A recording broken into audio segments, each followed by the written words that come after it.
Hello guys, ఈరోజు మనం మంచి ఒక క్లౌడ్ బేస్డ్ ఈఆర్పి సిస్టమ్ గురించి మాట్లాడుకుందాం.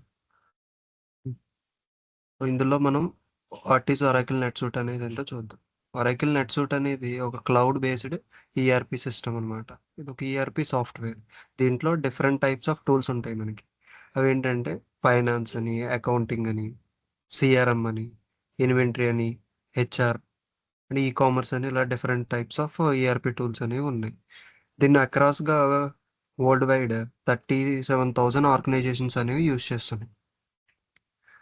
దీంట్లోకి వచ్చేసరికి ఎర్లియర్గా మనని 1998లో ఎవెన్ గోల్డ్బెర్గ్ అనేవాడు ఈ నెట్సూట్ లెజర్ అనే దాన్ని ఫౌండ్ చేశాడు అనమాట. ఇనీషియల్గా దీన్ని నెట్సూట్ లెజర్ అనేసి కాల్ చేసేవాళ్ళు.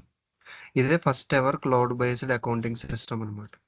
దీంతో మనం వేరియస్ బిజినెస్ ఆపరేషన్స్ని ఇంటర్నెట్ త్రూ అప్లికేషన్స్తో మేనేజ్ చేసేవాళ్ళం. దీన్ని దీంట్లోకి ఎర్లియర్గా దీనికి అసలు నెట్సూట్ అనే నేమ్ ఎలా వచ్చిందంటే, కంపెనీస్ అనేవి బియాండ్గా డిఫరెంట్ టైప్స్ ఆఫ్ ఈఆర్పిస్ యూజ్ చేసేవి. సిఆర్ఎం అని, ఈ కామర్స్ అని, ఇలాంటివి. దీన్ని నెట్సూట్ అనేది మనం ఎందుకని కాల్ చేస్తున్నాం అంటే, నెట్ అంటే మన ఇంటర్నెట్ నార్మల్గా.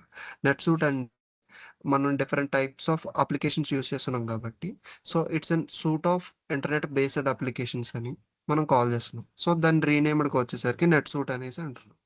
సూట్ అంటే కంప్లీట్ ఆల్ బిజినెస్ టూల్స్ అన్నిటిని కలిపేసి మనం సూట్ అనేసి అంటున్నాం. ఇది మొత్తం నెట్ సూట్ గురించి, అసలు నేమ్ గురించి. సో ఒరాకిల్లో ఇందులో మెయిన్ రోల్ ఏంటంటే, లార్సీ ఎల్సన్ అనేవాడు దీన్ని ఫౌండ్ చేసిండు. దెన్ ఎర్లియర్గా దీంట్లో ఫస్ట్ ఇన్వెస్ట్ చేసింది ఆయనే. ఈ 2016లో వచ్చేసరికి ఒరాకిల్ దీన్ని అక్వైర్ చేసుకుంది by using 9.3 billions USD dollars use చేసి అక్వైర్ చేసుకుంది. తర్వాత దీన్ని రీనేమ్ చేసింది అనమాట, ఒరాకిల్ నెట్సూట్ అని. సో మనకి బిజినెస్ ప్రాసెస్ని నెట్సూట్ అనేది రాకముందు ఎలా మేనేజ్ చేసేది, బై యూజింగ్ స్ప్రెడ్ షీట్స్తోని and on premises softwares use చేసేవారు అప్పట్లో. ఇది రాకముందు ఫర్ ఈచ్ ప్రాసెస్కి సపరేట్ అప్లికేషన్స్ వాడేవారు. ప్రతిదీ కూడా పేపర్ బేస్డ్ బాక్స్ తోనే రన్ అయ్యేది. ఈమెయిల్స్ అండ్ కమ్యూనికేషన్స్ కానీ, లేదా డేటాని విజిబుల్ చూపించాలన్న ప్రతిదీ కూడా అంతా మాన్యువల్గానే చేసేవారు. సో ఎప్పుడైతే ఈ క్లౌడ్ బేస్డ్ ఈఆర్పి సిస్టమ్ వచ్చిందో, అన్నిటిని కూడా ఒక ఈ ఒక అప్లికేషన్లోకి తీసుకొచ్చారు మొత్తం అంతా కూడా. సో ఆ తర్వాత మనకి ప్రతిదీ మెయింటైన్ చేసేదంతా కూడా ఈ పేపర్ బేస్డ్ వర్క్ అనేది, ఈమెయిల్ వర్కింగ్ అనేది కూడా మనకంతా కూడా ఈ క్లౌడ్లోనే ఆటోమేట్ అయింది.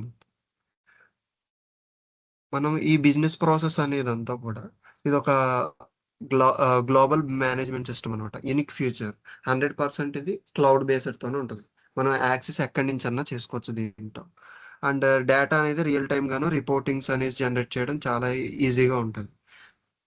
అండ్ ఇది హైలీ కస్టమైజబుల్ బై యూజింగ్ స్క్రిప్టింగ్స్ కానీ, బై యూజింగ్ సూట్ ఫ్లోస్ కానీ, ప్రతి ప్రాసెస్ ఫ్లోని మనం ఆటోమేట్ చేయొచ్చు దీన్ని యూజ్ చేసుకుని.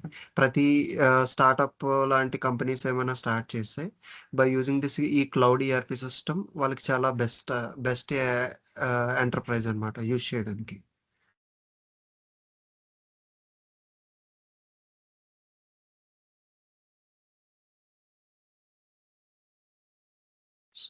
క్వశ్చన్ ఏంటంటే, have you used ever come across or heard about this ERP systems? If yes, which ones?